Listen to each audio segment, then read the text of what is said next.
Seja muito bem-vindo, seja muito bem-vinda a mais esse episódio do Pod Cíntia.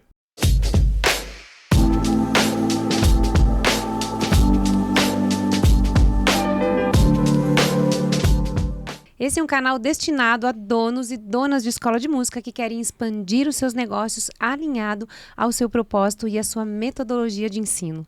Hoje eu estou aqui com o Thales Kinderé, que é o meu mentor. O Thales é empresário há mais de 25 anos e também investidor de múltiplos negócios. Seja muito bem-vindo. É um prazer.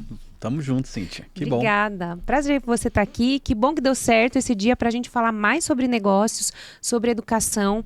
E a gente tá junto trabalhando há mais ou menos, não faz um ano ainda, uns 10 meses. Uns mais 10 ou meses, menos, é verdade. Mais ou menos. Mas eu tenho expandido muito a minha mentalidade em relação a negócios. Eu já vinha estudando negócios, eu já tinha um negócio, mas venho expandindo, tanto que esse ano eu tenho uma segunda empresa. E agora todo passo que eu vou dar, a gente conversa, a gente alinha antes. E essa presença de um mentor, que você também deve ter os seus e já teve, é muito importante quando a gente vai abrir um novo negócio, quando a gente vai alinhar alguma coisa, porque os negócios sempre têm que estar alinhados, né? E a gente tem que sempre estar olhando, remodelando. Como que você, como mentora as pessoas, como que você olha individualmente para cada uma delas, as características dos seus mentorados, e como você, como mentorado, também explora, né, essa expertise dos seus mentores? Primeiro, é legal destacar a importância de todos nós termos mentores.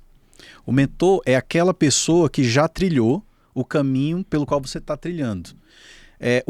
Sobretudo o empresário brasileiro, o empreendedor brasileiro, ele é muito da tentativa e do erro. Vamos ver se vai dar certo. Então ele começa a fazer. E aí ele quebra a cara, acerta, quebra a cara, acerta, e nesse processo vai aprendendo. Esse é um processo de aprendizagem? Só que esse é um processo mais longo e mais caro.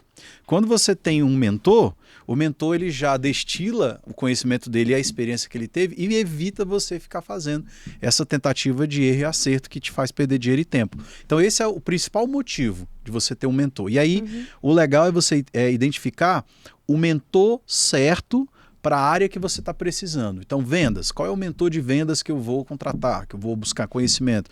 Na área de RH, de recursos humanos, na parte de processos. Então, nós estamos numa era muito boa, que a comunicação, a informação, ela está muito disponível, né? E as pessoas que antigamente não se dispunham a ajudar transmitindo seu conhecimento, hoje praticamente se tornou obrigatório. É uma fase de todo empresário de sucesso. Ele passa anos lutando, ele vence e ele chega numa fase de transmitir o seu conhecimento. Então hoje existem realmente mentores disponíveis para ensinar em praticamente todas as áreas, financeira. Então isso é fundamental, essa consciência.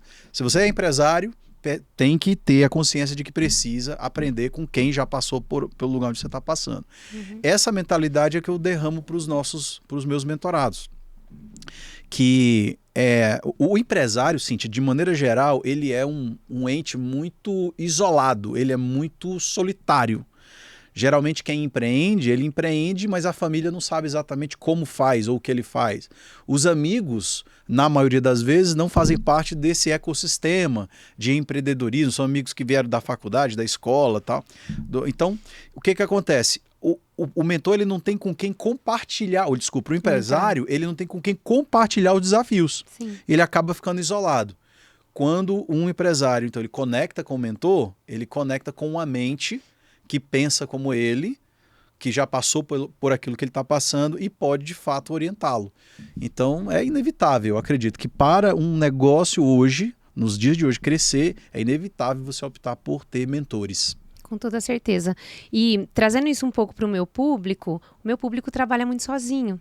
Donos de escola de música, geralmente foi um professor que não tinha mais horário na agenda, e aí ele foi contratando pessoas, e também ele não tem tempo para delegar, ele não tem tempo para treinar, e ele fica muito dentro da sala de aula e ao redor dele acontecendo uma escola, uma metodologia, que muitas vezes ele não está ali imerso para coordenar tudo isso, porque ele ainda troca a hora por dinheiro. Então, e trabalham muito sozinhos. Geralmente na cidade dele olham os demais como concorrentes e não se aproximam aproximam do concorrente. Então, isso é muito importante e muito vital para o negócio, para que o negócio expanda, para que ele tenha mais lucro, para que transforme mais pessoas, para que realmente a metodologia esteja alinhada com os propósitos. E isso a gente trabalha muito, né? Você conecta muitas pessoas ali dentro do grupo.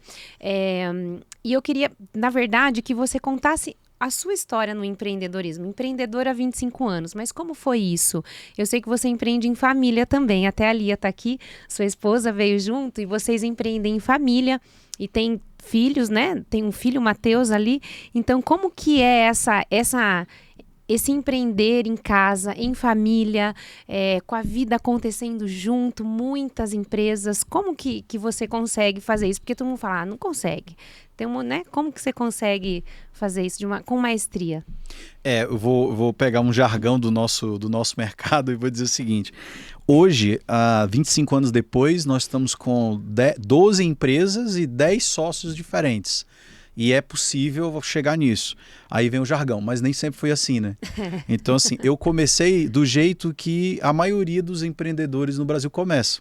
No jogo da tentativa e erro, com um sonho para ir buscar, com o desejo de conquistar a liberdade, de ser dono do seu próprio tempo, de ser dono do seu próprio negócio, de não obedecer mais a chefe. Geralmente é essa configuração padrão que estimula a maioria dos empreendedores no Brasil. Então, pode-se dizer que eu comecei classicamente, né? Então, é tanto que a minha faculdade de administração e marketing que eu via me formar, eu já me formei já tendo a minha empresa, devido à vontade de ter essa gana de ter o meu próprio negócio. Quebrei a minha primeira empresa, quebrei miseravelmente mesmo, assim. Existem formas de quebrar, né? Mas a pior delas é quando a empresa quebra e você quebra junto, né? Então eu quebrei junto, 3 anos de dívidas, coisa que nunca mais eu passei por isso, porque essa lição foi muito cara, foi muito dolorosa. Mais um fruto de tentativa e erro. Sim. E aí, no decorrer dos anos, a gente foi aprendendo essas coisas, como, por exemplo, existem caminhos mais curtos para você chegar no sucesso. Um deles é você buscar o conhecimento que você não tem. Por exemplo, eu não tinha conhecimento sobre finanças. Como é que você vai abrir uma empresa no Brasil, sendo tão complexo do jeito que é o Brasil, tanto tributariamente como economicamente, sem entendimento de finanças, sobre gestão financeira, a parte de liderança, eu já tenho uma certa liderança nata, mas mesmo assim também precisa de técnica, de conhecimento nessa área, de gestão com pessoas. Então, assim, se eu pudesse resumir esses 25 anos, a coisa mais importante que eu aprendi foi aquilo que de fato eu demorei a ter, eu demorei porque faltava conhecimento. Claro, era um outro mundo, né? Eu comecei a empreender em 99. Então a internet era ainda de escada, não existia tanto conhecimento, você não tinha o YouTube como você tem hoje, em que o YouTube você pode fazer de certos canais e profissionais do YouTube até certos mentores, assim. Sim. O conhecimento está muito, muito fácil, se compara acessível, né? Mas não que naquele tempo não existisse, existiam livros, existiam faculdades, existiam profissionais já, mas assim, eu não tinha essa consciência que hoje eu tenho. E hoje, quem começa, ou quem está nessa fase inicial, tem que priorizar isso. Eu tenho que estudar, eu tenho que me unir a pessoas que já sabem fazer o que eu estou tentando fazer. Eu tenho que ler livros, eu tenho que fazer cursos, eu tenho que contratar consultorias, mentorias. Esse é um caminho mais curto e um caminho mais correto para se fazer. Você vai perder menos dinheiro, né? Então, assim, hoje, a gente tem vários negócios, com vários sócios tocando esses negócios, mas a base, se eu pudesse identificar uma só coisa, dentre várias, é essa. É você adquirir o conhecimento que você tem que ter para poder dar o próximo passo e na próxima linha. Você comentou uma coisa, Cíntia, que é muito interessante. O pessoal da música, né? Os donos de escola de música. Isso é muito comum em advogados, médicos, engenheiros, dentistas. Os especialistas que saem da faculdade, saem do curso técnico, por exemplo, e eles saem muito bons naquilo que eles vão executar, na parte operacional. Um dentista sai um ótimo dentista da faculdade. Ou deve sair, né? Um advogado faz a OAB, depois ele se torna bom naquilo que ele faz. Mas ele não aprende nem na faculdade, nem na escola a empreender. Ele não aprende a ser empresário. Não. Então, esse é um dos principais motivos, causa mortes das empresas dessas pessoas técnicas, porque eles não têm o conhecimento necessário para ser empresário e tendo apenas o conhecimento técnico acham que é suficiente. Não é.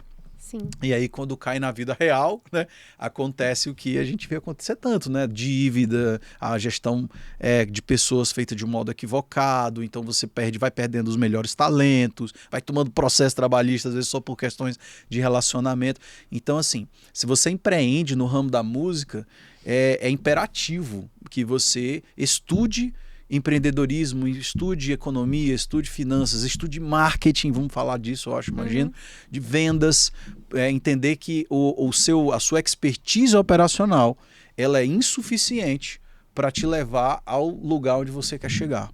Perfeito. Você falou, e acho que a gente tem muito a ver com médico, por exemplo. Eu já vi casos de médicos que atendiam num lugar, aí abriu uma super clínica, foi atender e achou que ia ser a mesma coisa, depois não rolou e voltou de novo para um lugar pequenininho, porque não planejou. Exato. Ele foi para um lugar maior sem planejar e continuou trocando hora por dinheiro. Então, eu queria falar um pouco sobre isso com você também, já pensando na educação, no nosso ramo, da educação, o quanto a gente estuda. Porque a gente sai da faculdade ainda meio cru, né? Uhum. Aí começa a trabalhar, dá uma aula aqui, uma aula ali, vai ficando melhor, vou fazer uma pós-graduação. Faz uma pós-graduação, vai melhorando o conhecimento, vai ganhando musculatura, mesmo de trabalho, de técnica em sala de aula. E aí vai abrir uma empresa sem saber, só porque a agenda está cheia, e aí a gente vai abrir essa empresa. E também sobre metodologia. Hoje está tão em voga e é tão possível a gente reconhecer a nossa metodologia, chancelar, como a gente já falou aqui num outro episódio com a Vanessa Pancioni, como a gente pode chancelar, reconhecer, empacotar o nosso conhecimento. Porque é muito conhecimento. Dar aula, estar em sala de aula, qualquer especialista, é muita troca e muito conhecimento. E as pessoas banalizam, não valorizam isso. Como que você vê isso? E o que você diria para as pessoas realmente empacotarem a metodologia? A sua metodologia de negócios é uma metodologia, né? O seu método meteórico é um método, é uma metodologia. Então, como que você diria para as pessoas que elas podem otimizar isso? Cada um tem o seu jeito de fazer, né? Sim. O jeito de executar, o jeito de ensinar. E isso, se você parar para catalogar de um jeito estruturado, você vai descobrir que você tem um método, só que você ainda não tirou de dentro de você.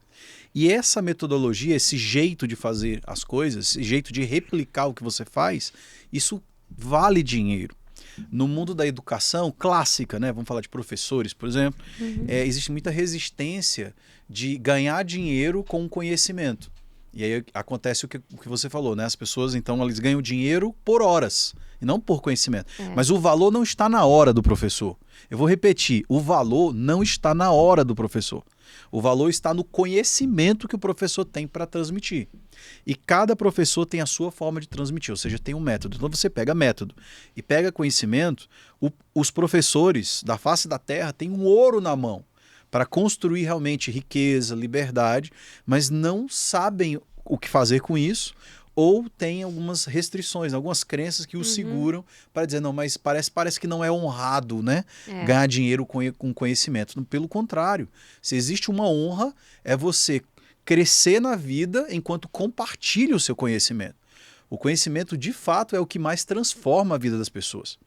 Não é isso? Sim. Então, quando eu adquiro um conhecimento que eu não tenho, eu mudo de nível, eu transformo a minha realidade por causa daquele conhecimento. Então, o maior valor humano que podemos transmitir entre os seres humanos é o conhecimento. A própria humanidade desenvolveu por causa dessa transmissão. Imagina se não tivessem inventado a escrita, a linguagem oral, se no tempo das tribos, dos iglus, das cavernas, o conhecimento não fosse passado de geração em geração, nós não estaríamos aqui. Então, o que transformou a humanidade foi a transmissão de conhecimento. Isso é muito valioso. E no mundo que nós estamos, esse valor deve ser quantificado.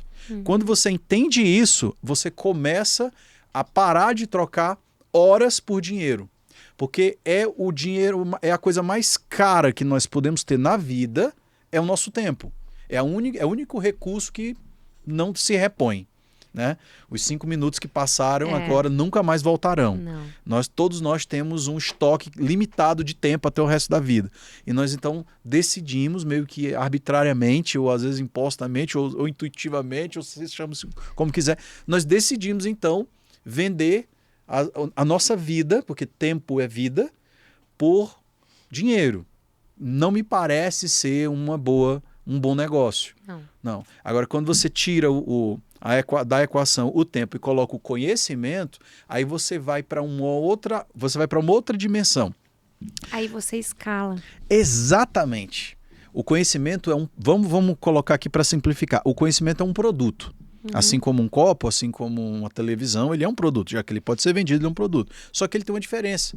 Ele é um tipo de produto que eu vendo ele para você e continuo com ele. É mágico, ele é inesgotável, ele não tem estoque, né? O estoque, ou tem um estoque infinito. Então, ele tem escala virtualmente infinita também. Sim. E nós estamos na melhor época do mundo para poder empacotar um conhecimento e vender ele em escala, que é a época digital. Então, eu pego meu conhecimento, coloco num podcast, coloco num curso, coloco num livro digital e aquilo ali é infinito. Eu só preciso agora saber de vendas para poder fazer o meu conhecimento chegar o mais longe possível.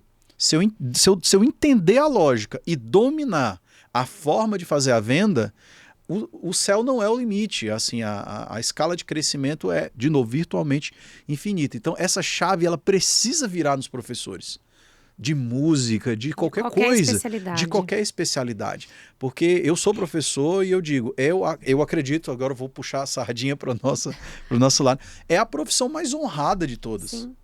É a profissão, de novo, que fez a humanidade evoluir, a transmissão de conhecimento.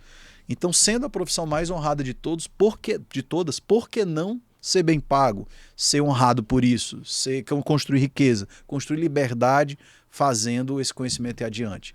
Então, professores do Brasil, despertem para isso, né? Vocês têm o maior valor possível nas mãos e precisam aprender a construir riqueza a partir disso. Perfeito, porque eu ouço muitos donos de escola de música que chegam e falam, Cíntia, eu quero escalar. E aí começa a escalar, mas começa a escalar desordenadamente. Não estrutura o conhecimento, não estrutura a metodologia. Coloca pessoas ali para dar aula nas salas do lado, mas nem coordena o que está acontecendo. E aí, o professor não faz direito, mas ninguém falou para ele o que ele tinha que fazer. Ninguém treinou ele, ninguém pegou ele na mão, mostrou como você já trabalha há tantos anos para ele replicar isso. Então é muito importante essa transmissão do conhecimento também, para que ela seja feita de maneira assertiva. Quanto mais assertiva for feito isso, mais resultados você vai ter e a escala vai acontecer mais rápido e com mais segurança, né? Exato. Thales, agora conte um pouco das empresas que você tem mesmo. Quais são os ramos delas e como que você, de um lugar, consegue coordenar todas elas? Tá.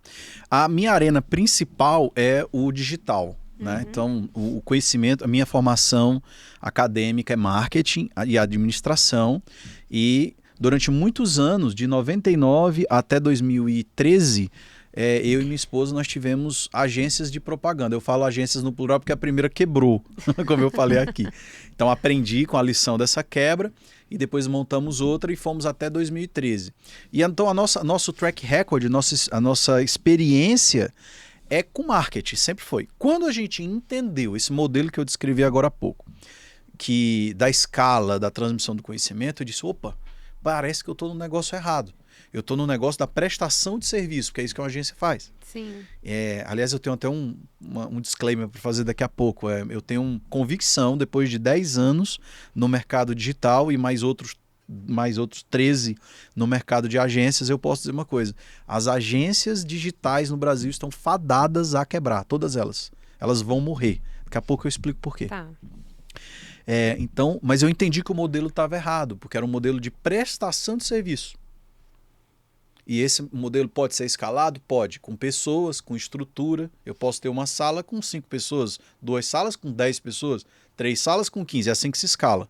É possível escalar, mas concorda que é uma escala mais difícil se comparada à escala do conhecimento? Mais cara também. Mais cara? Mais cara no aspecto financeiro e no aspecto de energia. Sim. Você gasta mais tempo montando essa estrutura, mais energia.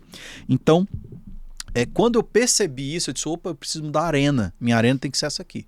E, engraçado, nós estamos aqui, tem 3 câmeras aqui viradas pra gente, e no meu tempo de publicidade, eu sempre estava atrás das câmeras. Eu era aquele que ajudava o diretor a dirigir o comercial e tal. Então, eu Eu sempre soube fazer o que está por trás das câmeras. E por muitas vezes eu dirigia o ator ou dirigia o garoto propaganda e eu ia na frente da câmera e dizia, faz assim, assim, assim. E por muitas vezes as pessoas diziam assim, mas você é bom nisso, por que você não vai para frente da câmera? Por que você não vai lá gravar, né? E depois, quando a gente foi para o digital, eu ainda não fui para frente da câmera, eu decidi lançar outros especialistas e eu dirigi os especialistas é a mesma coisa. Mas você é bom, por que você não vai para frente da câmera? Até que eu acreditei nisso, fui para frente da câmera e aí o negócio virou. E aí você bombou, né? Aí, quando foi no Meteórico, né? Foi antes do Meteórico. Tá. Quando eu fui para o mercado digital, eu peguei a minha expertise de marketing, a gente formatou um produto chamado FB Class, que eu ensinava Facebook Marketing, é uma fração do marketing, né? Hoje, se fosse traçar um paralelo, é esse conhecimento que falam sobre posicionamento no Instagram, tráfego, essas coisas. Eu ensinava isso, só que estamos falando aqui de 2014, 2015. Eu falava de Facebook. Então, no primeiro ano, a gente chegou à marca de 80 mil alunos. Foi um sucesso absoluto. Quando eu fui para frente da câmera, entendi que conhecimento é escalado e foi incrível. O Meteórico, ele foi uma derivação disso.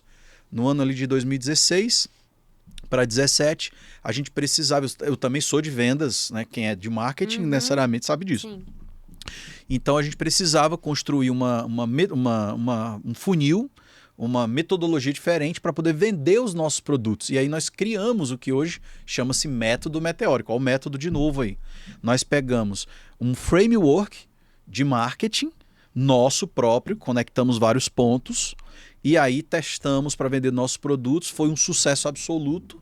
Repetimos de novo. Sucesso do tipo o maior recorde de vendas da história da nossa empresa. Então, assim, sucesso mesmo. Repetimos para ver se não foi sorte, aconteceu de novo. Repetimos para ver se não foi sorte, aconteceu de novo. Nesse tempo eu já dava mentorias, então eu ensinei para alguns mentorados. Eles aplicaram, deu certo, e a gente foi testando e descobriu para quem funciona, para quem não funciona. O método foi validado, empacotamos o conhecimento, vendi para todo o Brasil, e foi daí que a grande virada de chave, assim, a grande curva ascendente realmente aconteceu no digital. A partir disso, foram nascendo as outras empresas. Então eu vou dar um parênteses aqui, sentindo a sua pergunta, para que a galera entenda. Hoje eu acredito, assim, piamente, existe uma diferença brutal entre um empreendedor e um empresário. O empreendedor é aquele que empreende uma ideia no mercado para tentar solucionar uma dor de um determinado público. E para isso ele abre uma empresa. A gente chama ele de empresário porque ele tem um CNPJ. Mas aqui na minha categorização ele é um empreendedor. Ele é um cara que decidiu empreender energia naquela direção. Essa pessoa não necessariamente ela está pronta para ter uma empresa, quanto mais várias. Eu passei por essa fase. Passei por um tempo em que eu só dava conta de uma empresa. Porque me faltava o que nós falamos aqui a pouco? Faltava o conhecimento. E aí eu fui em busca desse conhecimento. Como é que eu faço? A gente pega empresários com grande envergadura no Brasil, Flávio Augusto, por exemplo, várias empresas e tal. Eu disse, o que esse pessoal tem que consegue ter mais de um negócio? Porque eu gostaria de ter isso. Por que eu gostaria de ter mais de um negócio? Porque todo mundo sabe que todos os mercados têm sazonalidade, têm altos e baixos, pode ser impactado pela macroeconomia, pela concorrência. Então, se você coloca todos os ovos numa mesma cesta, você fica sujeito à cesta cair da mesa. E eu disse, eu pelo menos me considero uma pessoa muito prudente. Eu disse, acho que isso aqui é meio imprudente, eu colocar tudo que eu sei e o que eu posso fazer aqui. Só que eu não sei ter outras cestas. Eu tenho que buscar esse conhecimento. Eu fui em busca desse conhecimento. E para resumir aqui um caminhão de coisas que eu estudei, eu vou dizer o que foi que eu sintetizei para quem está ouvindo a gente aqui. O que é necessário fazer para ter vários negócios? A sua pergunta. Dessa posição que você está, como é que você toca isso? Sobre todas as coisas, duas coisas, se você quer ter vários negócios. Primeiro, entender que todos os processos da empresa precisam estar estruturados, testados, validados e serem replicáveis. O que é ser replicável? O funcionário saiu hoje, amanhã o outro já entra, pega o manual de instruções, um treinamento que já está previamente pensado, ele pega aquilo, ele implementa e em pouco tempo ele está pronto para substituir quem saiu. Essa eu já aprendi. Você já aprendeu fiz. essa? Show. Isso são os processos da empresa. São, mas era dificílimo, porque eu queria fazer tudo, né? Esse é um outro problema sério Eu queria fazer dos tudo. empreendedores. É. Eles tendem a ser centralizadores. Quem sofre desse mal aí também? Quem é centralizador aí? Olha, o pessoal tá fazendo assim ali atrás. Por quê? Porque, eu vou dizer uma coisa, o empreendedor é uma pessoa corajosa. Não tem como não ter coragem para poder. É coragem. E é intrépido, ele vai e faz. Mas também o empreendedor, eu gosto muito dessa frase, o nosso superpoder também é a nossa criptonita. Então esse ímpeto, essa certeza, essa gana, essa verve que a gente tem é o que impulsiona o negócio mesmo, mas também a nossa criptonita. Porque a gente começa a achar que tudo que a gente fazemos mais rápido, mais bem feito, mais bonito do que as outras pessoas. E aí você vai colocando atividades para cima de você e aí acontece o erro fatal em qualquer candidato a empresário, que é ele gasta a maior parte do seu tempo no operacional, na entrega do produto. Né? No varejo tem uma expressão que é assim, com a barriga atrás do balcão. Né? E aí se você for professor, dando aula na sala de aula. Sim. Meu Deus, hoje eu tenho 10 horas de aula para dar. Não né? vendeu nenhuma aula, só entregou. Ele só 10 entregou. aulas. E outra coisa, entregar o produto faz a empresa crescer? Faz, porque você precisa entregar. A retenção, né? Retenção. Agora, o que faz a empresa realmente deslanchar, despontar, é vendas. Então, se você está entregando o produto, tem alguém cuidando das vendas? Tem, tá? Eles têm um sócio, tem um head muito bom. Ok, essa pessoa se reporta a você, já que você é o dono do negócio. Você entende de vendas? Porque a gente precisa entender minimamente das coisas que estão acontecendo na nossa empresa, senão alguém vem e nos engana. Sim. Então, marketing hoje é uma habilidade indispensável para qualquer empresário. Então, voltando, eu aprendi que processos é o primeiro pilar. Tem que estar tudo estruturado. Porque se não estiver, você dá um passo para frente e um passo para trás. Um passo para frente, um passo para trás. Aquelas vezes, vê se você vai ver sentido no que eu vou falar agora. Você está ouvindo aí. Já sabe aquela sensação de, meu Deus, se fulano de tal sair da empresa, meu funcionário sair, acabou. Eu paro tudo. Eu não sei o que ele faz. O que é isso? Falta de processo. Dependência de uma engrenagem da máquina. Então, o processo é fundamental. E a outra coisa que para mim é um caminho mais curto, é você ter à frente de cada negócio um sócio. Então você tem um sócio e processos bem delineados para serem executados. Claro, tem uma matemática, uma alquimia para você conseguir o sócio certo para um determinado negócio. Mas se não for um sócio, pelo menos um CEO que possa tocar aquela empresa de acordo com esses processos. Essa é a simples lógica. Se você segue isso, você pode ter 2, 3, 4, 5, 6 empresas. Agora, não antes da primeira empresa dar certo. Aqui vai um disclaimer. Eu acredito piamente, vou encerrar aqui que eu estou falando muito já. Mas, eu tô adorando, eu tô aprendendo um monte aqui. Mas assim, antes da primeira empresa dar certo, não há diversificação. Não deve haver diversificação. Por quê? Porque você ainda está validando o teu modelo, aquilo que você falou, né? Você tem que tirar de dentro de você o método e colocar para fora. Vamos falar aqui que, nesse caso, o método são os processos. Sim. Então, você tem que validar os processos, validar a sua liderança, validar o jeito de ser empresa ali. Aí, faz aquilo dar certo. A empresa tem que ser lucrativa e recorrentemente lucrativa. Aí o próximo passo é você, beleza, se os processos estão funcionando, dão certo, estão validados, então essa empresa pode funcionar sem mim. Aí você se retira por um tempo. A empresa sobreviveu, está pronto para você empreender em outro lugar. Para a próxima. Porque aí você não precisa, a empresa não precisa mais de você, ou seja, ela existe apesar de você. Essa é a grande mágica e esse é o grande segredo de todos os empresários que têm vários negócios. Nenhuma das empresas que esses empresários têm precisam deles para viver. Se precisa, eles estão então ligados ao operacional daquela empresa. No mercado digital existe muito isso. Muito isso, porque são os especialistas, que são os youtubers e tal, os influenciadores. Então, eles são o dono do negócio, muitas vezes, a maioria das vezes. Eles são a cara da empresa, ou seja, a marca são eles próprios. E eles são quem entrega o conhecimento gratuito e pago. Então, eles também são a operação. No meu ponto de vista, isso é uma baita de uma escravidão. Sim. Porque você fica preso àquilo tudo.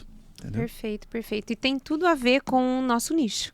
Porque nós ficamos, o dono da escola, o professor, ele fica muito preso na entrega, muito preso na operação.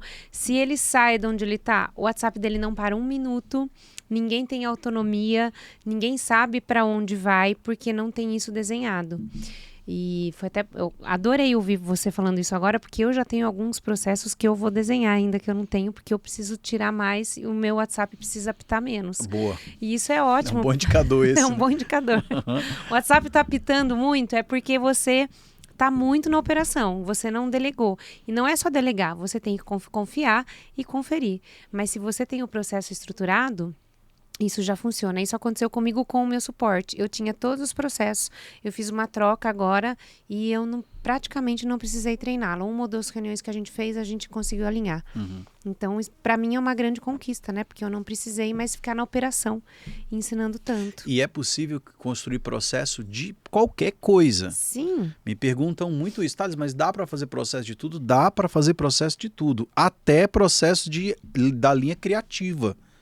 Ah, mas eu tenho um artista no meu time.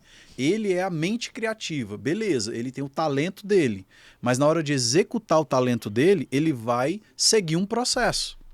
Entendeu? Ele segue um script, uma linha de aprendizagem, um mapa. Um mapa, entendeu? Beleza, ele vai pegar aquela criatividade dele e vai botar onde? Ele vai botar em que programa de computador? Ele vai entregar em qual prazo? Quem vai revisar aquele trabalho que ele fez? Isso é processo. Entendeu? Ele tem que seguir qual linha editorial da empresa ou seguir qual carta gráfica do negócio, se for uma parte mais de design.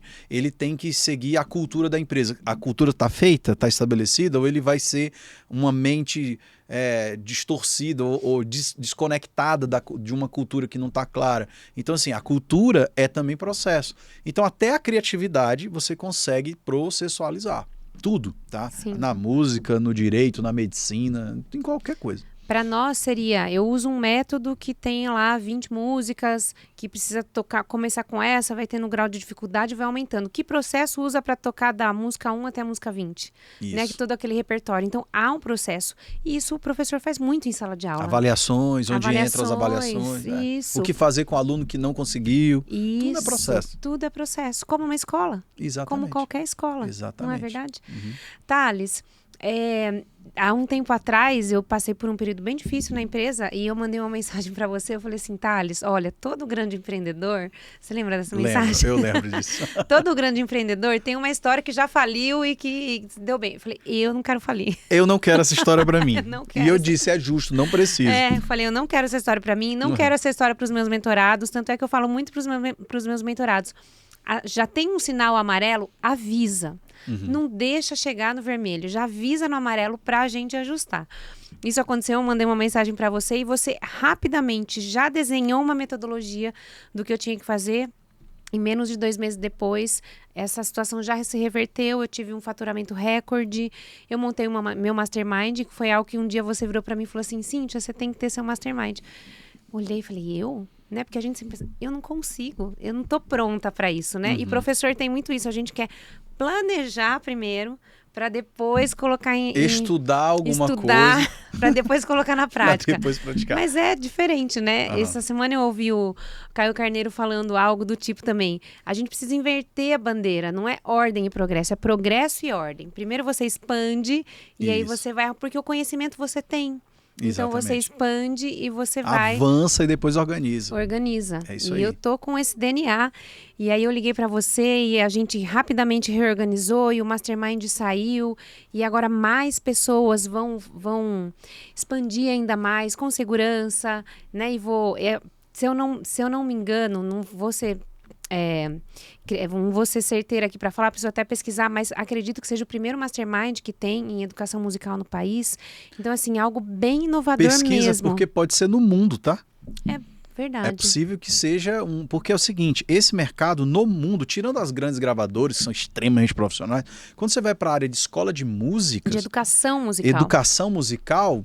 Existe um grande grupo multinacional disso? Que eu saiba, não. Eu também não. Você é da área, eu não sou.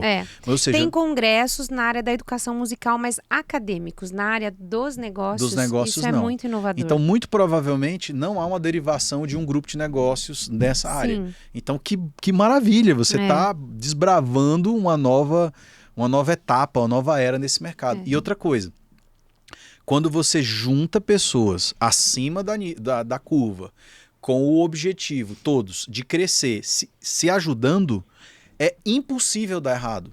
Sim. É impossível, é matemático, 1 mais 1 mais 1 vai dar 3, não vai dar outro resultado. Então, é incrível o que você está fazendo. Você está agregando mentes diferenciadas, com método, né? Tomando os inputs certos de empreendedorismo, de gestão, de marketing, derramando para essa galera que tem sangue no olho, certamente faca no dente. Tô certo ou tô errado? Tá certo. Então não tem como dar errado. Vai todo mundo... Agora, é uma pitadinha que, como você está começando, vai aqui a dica.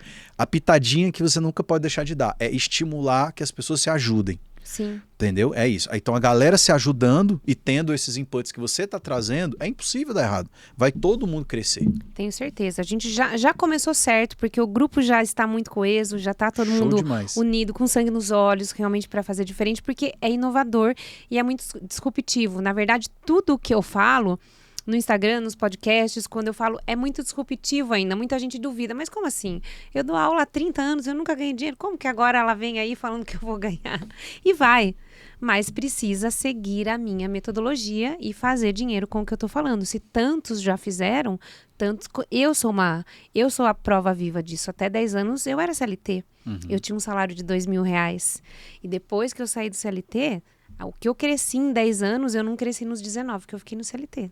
Então, eu sou a própria transformação. Algo muito... que eu levo muito a sério também é o que os meus mentores falam. Por isso que eu falei disso, que eu liguei para você.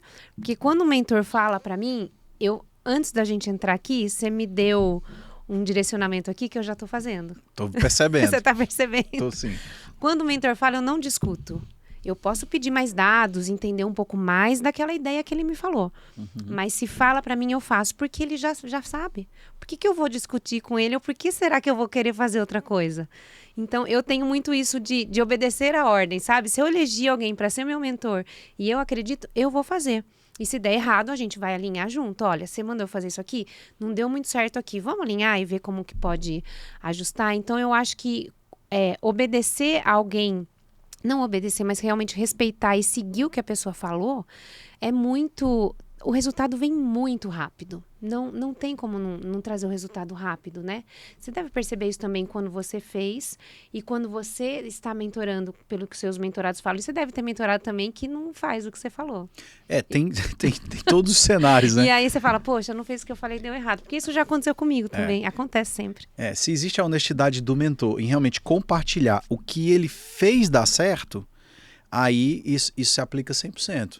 Né? Porque assim, quando você vê alguém que vai passar por aquilo que você já passou e fazendo algo que você fez de errado, você, mentor, fez de errado e viu o resultado ruim, aí você diz, ei, não vai não, eu já fui por esse caminho, eu já caí no buraco, aí no fim desse caminho tem um buraco, eu já caí nele, não vai por aí, eu vim por esse outro, depois que eu caí no buraco, eu fiz esse aqui. Então vem para cá. Então às vezes é um pouco angustiante para o mentor ver o mentorado teimando e indo em direção ao buraco, né? Mas às vezes eu deixo também, falo, putz, eu vou ter... Sabe, mãe, que você fala, tem que deixar o filho às vezes é isso mesmo, já aconteceu. Você tá falando, eu tô pensando exatamente em um caso aqui. Isso não faz isso aqui já deu errado para mim, para outras pessoas que eu vi. Não, mas para mim vai dar certo. Beleza, vai lá e pum, deu errado. E aí, o que você vai fazer? Não, eu vou voltar a fazer o que eu fazia antes. Então, mas faz parte. Sim. O importante é entender que é o princípio, né? Tudo na vida é você entender os princípios. O princípio aqui é replica aquilo que já foi validado, foi testado. Existe uma área da nossa vida empreendedora em que a gente vai inovar, a gente vai testar. Só que a vida financeira, todas as nossas fichas não pode estar nessa caixa. Porque se a gente testar uma coisa nova e errar, acabou. Nós temos tempo para trazer um conceito importante aqui. Depois, qual foi a maior lição que eu tive quando eu quebrei a empresa lá em 2001? A primeira empresa que eu abri foi em 99, 2001 ela quebrou. Qual foi a grande lição? eu entendi que a minha empresa pode quebrar, mas eu não posso. Thales, como assim? A minha empresa pode quebrar, mas eu não posso. Eu vou trazer um conceito aqui. Acredito, eu vou chutar uma estatística, mas eu acho que uns 80% dos empreendedores no Brasil, eles empreendem para pagar contas. É como se fosse um autoemprego. Eles abriram um negócio para poder sobreviver. Esse não é o modelo de correto. Ninguém abre uma empresa só para sobreviver, porque se for só para sobreviver, é mais seguro ficar empregado. Claro. É mais seguro CLT, é mais seguro FGTS. Então não é para isso. A empresa é como se fosse um porta-aviões. E nosso papel como empresários é construir esse porta-aviões. O que é que tem nesse porta-aviões? Qual é o objetivo de um porta-aviões? É um só. É lançar as aeronaves. Dentro de todo porta-aviões tem um negócio chamado catapulta. Ele pluga-se a aeronave e aquilo lança o avião para o ar. Eu gosto de ver a empresa como um porta-aviões. A empresa é a nossa plataforma para gerar liberdade na nossa vida, pessoa física. Nós somos o piloto. A empresa da gente, ela existe para lançar o piloto na liberdade, para lançar o avião. Então, entender esse princípio já muda a nossa cabeça, porque você que está assistindo aí, se você está empreendendo só para pagar a conta, você é simplesmente um funcionário de si mesmo. E aí você tem o pior chefe de todos, é você. Porque você não vai ter férias, nem 13º e todas as preocupações. Então tá errado, você tem que mudar a mentalidade. A empresa existe para construir liberdade na pessoa física. Isso é o que eu estou falando sobre. A empresa pode até quebrar e eu não posso. Então, a empresa deu lucro, reinveste uma parte na empresa para ela continuar crescendo, retira a outra parte do lucro e aprenda a fazer investimentos, aprenda a diversificar o seu capital, aprenda a construir a sua liberdade financeira independente da empresa. Isso leva um tempo? Leva. Eu levei alguns anos. Mas é um destino, não é um pote no fim do arco-íris, não é lenda, existe isso. Se você começar hoje, daqui a um tempo você chega lá. Você vai ter uma estrutura, um portfólio de investimentos capaz de manter o seu padrão de vida. Quando você chegar nessa fase, essa empresa pode até quebrar, mas você não quebra junto. É isso que eu estou querendo dizer. Então, esse conceito é muito importante. A gente não pode ser o capitão do Titanic. Sabe, de afundar junto com o barco, de morrer junto com a empresa. Não. É claro, para a maioria dos que estão nos assistindo, se o barco afundar agora, vai morrer junto. Mas entenda. Já tem que começar já uma construção para isso exatamente. E se faz exatamente isso. De todo o lucro que a empresa tiver, você pega uma parte e reinveste para ela crescer, porque ela é o teu porta-aviões. E a outra parte você investe. Eu estou falando investir, não é realizar sonho, não. Tá. Porque agora meu sonho é vir conhecer Dubai.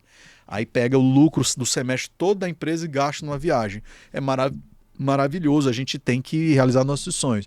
Mas considera o fato de que uma parte desse capital precisa construir a liberdade do piloto, do caça. Senão você está só navegando sem saber para onde vai. O seu barco, de fato, não está funcionando para que ele foi feito. Ele foi feito para lançar o avião. Perfeito. Pegou aí do outro lado? Porque aqui tá todo mundo impactado com isso e faz a gente pensar. E a gente precisa não só pensar, mas agir. Exato. Para ter essa mudança. Antes da gente finalizar, você está muito ligado à educação agora, produtos ligados à área educacional. Qual é a sua visão e o que você pensa para a educação para 2025, 2026? A gente não dá para falar daqui 10 anos, porque tá tudo acontecendo tão rápido, né? Mas para agora, como você vê a educação, a venda de conhecimento, como isso pode expandir, né? Como a gente não pode banalizar o conhecimento que a gente tem, entregar de graça para todo mundo, porque eu já fiz muito isso. Todo curso novo que eu fazia, eu tinha uma amiga, eu sou de Piracicaba, interior de São Paulo, eu tinha uma amiga que ela nunca podia fazer curso, porque ela tinha criança pequena e tal. Eu chegava do curso e falava, ai amiga, peguei um monte de coisa nova, olha, tá tudo aqui e tal, pode usar, e distribuía tudo que eu aprendi, olha, fiz um negócio novo, daí ela continua até hoje fazendo a mesma coisa, do mesmo jeito. Então, assim, os conhecimentos que eu entreguei gratuitos não mudaram a vida de ninguém. Mas os conhecimentos que eu entreguei e entrego e eu monetizo com o meu conhecimento e com a minha propriedade intelectual, a minha empresa vem faturando muito bem, a empresa vem crescendo. Isso. Então, como que você vê isso ao longo desse ano, 2025, 2026? Dá para falar muita coisa em cima dessa pergunta. Dá para condensar? Vou condensar aqui, vamos lá. Eu vou partir da psicologia humana. Tá. Partir, sabe, já viu aquela frase do a gente só dá valor quando perde? Uhum. Beleza, eu vou fazer uma derivação dessa frase. Nós, seres humanos, nós temos uma tendência de valorizar aquilo que a gente paga, o que custa. Dinheiro no conhecimento, dinheiro é agente de transformação. Vou repetir, dinheiro na área do conhecimento ele é agente de transformação. Quando eu pago para adquirir um conhecimento, essa grana que eu empreendi ali, que eu apliquei ali, ela me ajuda a ser transformado. Por quê? Porque eu vou me comprometer com aquilo. Eu tenho certeza absoluta que já passou pelo feed do Instagram de todos nós aqui, pelo menos 20 coisas extraordinárias que nos deixaria 10 vezes maior como seres humanos, como pais, como mães, como empresários, como empreendedores, passaram de graça no nosso feed, mas a gente não aplicou nenhuma vírgula. Por quê? Porque não houve o agente de transformação, o comprometimento do recurso financeiro. Então, eu particularmente, Cíntia, eu compartilho dessa ideia. Eu já passei muito tempo dando conteúdo gratuito e nada contra quem faça, pelo amor de Deus. Eu só estou em outra página. Mas hoje, mais do que nunca, eu percebo que aqueles que pagam, dá mais certo para eles, porque eles se comprometem. Eles não se comprometem com quem ele pagou, não. Eles se comprometem com si mesmo, consigo mesmo. Entendeu? Então, isso é um primeiro ponto. Em relação ao mercado da educação, nunca foi tão fácil. Nunca foi tão promissor, porque hoje é fácil você gravar o seu conhecimento em diferentes formatos. Dentro do bolso de todos nós aqui tem um estúdio completo, de câmera, edição, tem tudo. Então tá fácil nesse aspecto. Tá fácil em relação à ferramenta onde hospedar esse conhecimento, um monte de plataformas. Tá fácil o conhecimento de vendas que eu preciso ter para poder vender esse conhecimento em larga escala. Tá fácil. Tem professores para todos os lados, né? No digital, fora do digital, mas o conhecimento está disponível. Então, assim, nunca foi tão propício construir riqueza com o conhecimento que se tem. Nunca. A humanidade, ela vive algo extraordinário. Na minha arena, que é o mercado digital, não sei se tem alguém aqui que já opera no mercado digital, cursos e tal, existe um movimento forte, existem algumas tendências fortes. Uma delas é, por exemplo, pegar o seu conhecimento técnico e transformar numa pós-graduação. Acho que você já conversou com isso com a Vanessa Passione da Anhanguera aqui, né? Então é um movimento forte, porque você qualifica a percepção de valor do seu conhecimento para quem te escuta. Considerem isso, vocês aí que estão no mercado digital. Certo? Uma pós, uma extensão. Uma pós, uma extensão, uma certificação, algo que qualifique o teu conhecimento. Isso é importante. Sempre foi? Sempre foi. Mas também sempre foi negligenciado. Nos últimos 2 anos o mercado está indo nessa direção e eu acho que é uma tendência. Outra coisa, IA é indiscutível, veio para mudar tudo. Nós estamos um passo a mais do que ela foi ontem e nós estamos vários passos atrás do que ela ainda será. Vou terminar com esse ponto, porque eu acho que estruturalmente a IA está mudando todas as coisas. A IA de ontem, por exemplo, era tipo a Alexa. Era uma IA que servia para memória e para automatizar as coisas. Memória e automatização. A IA dessa nossa fase, ela é uma IA de masterização. Ela entrega pronto o conhecimento que antes você tinha que masterizar. Deixa eu explicar rapidinho. Quando você dava uma googada, um search, você jogava uma pergunta e o Google te apresentava várias fontes para você estudar. Ele fazia uma curadoria, ele faz uma curadoria, e você tinha que estudar a resposta, você tinha que encontrar a resposta que você está indo atrás. Nós estamos numa fase em que a IA ela vai ser cada vez mais usada como search. Então eu vou fazer perguntas e ela não vai me mostrar fontes. Ela vai dar a resposta. Eu chamo isso de masterização. Ela fez a curadoria, ela processou a informação e ela me entregou algo pronto. Essa é a nossa fase, aqui estamos. Nesse ponto, muito do nosso conhecimento pode virar commodity. Isso é um risco, por um lado. Porque alguém pode chegar no chat GPT e dizer assim, gostaria que você me ensinasse o método meteórico do Tales Kinderé. O GPT vai entregar alguma coisa lá, ele vai ensinar alguma coisa. Claro. Ele ainda comete erros e tal, mas ele está indo cada vez na direção de melhorar. Ou seja, o acesso ao conhecimento está cada vez na direção da comoditização. Meu Deus, o que sobra para mim?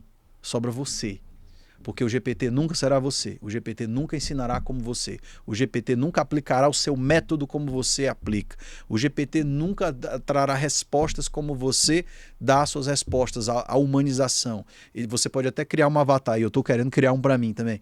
Um avatar que vai falar por mim, mas por trás tem a personalidade sua, que nasceu, cresceu, foi adolescente, foi foi jovem, agora é adulto e hoje é professor. Então, isso ainda é único. Isso eu acredito ser único durante muito tempo. Então, o segredo está você juntar as duas coisas. Você junta a masterização na nossa fase agora. A masterização da inteligência artificial com a personalização, a pessoalização do especialista. E aí você tem o melhor dos dois mundos, é nessa direção que a gente está indo cada vez mais, inclusive nas empresas. E as outras fases que eu já consigo enxergar, a próxima é tipo Jarvis, sabe, do Homem de Ferro? Sei. Não, aí o pessoal que é da Marvel, né? Então o Jarvis é aquela IA que você fala o que você quer e ele já entrega pronto. Pronto, literalmente pronto. Construa aqui um design modelado do scope 3D. Vai e faz só com a voz. É a próxima frase. E vai chegar um tempo em que a IA vai estar nos robôs e aí eles vão realmente fazer o que a gente faz mesmo. Mas assim, certeza. nós estamos num momento em que ou a gente se alia à IA, porque IA hoje é sinônimo de produtividade, de ganho de tempo e energia, ou a gente vai ficando para trás. Isso em todos os mercados da música, da medicina, então não tem mais volta. Essa é a análise que eu faço nesse nosso momento. Show. Thales, para finalizar, queria que você deixasse uma frase, uma ideia, um direcionamento como mentor para quem está querendo deixar de empreender para ser empresário. Além de seguir você e quem está vendo aqui, que é do ramo da música, aprender com você, né? Obrigada. Não, mas eu reconheço demais. Nós estamos juntos aí, vai fazer um ano. Vai fazer uns um 10 ano meses. E vou fazer um reconhecimento público Obrigada. aqui, como eu sou mentor há muitos anos, nessa jornada de 25 anos de empresário, eu acho que eu sou mentor há mais de 10. E a gente vai vendo tipos de mentorados pelo caminho. E você, como mentorada, é um tipo de profissional que tem todos os atributos para crescer e crescer muito rápido. Porque é antenada, visionária, replica rápido, aplica, não contesta.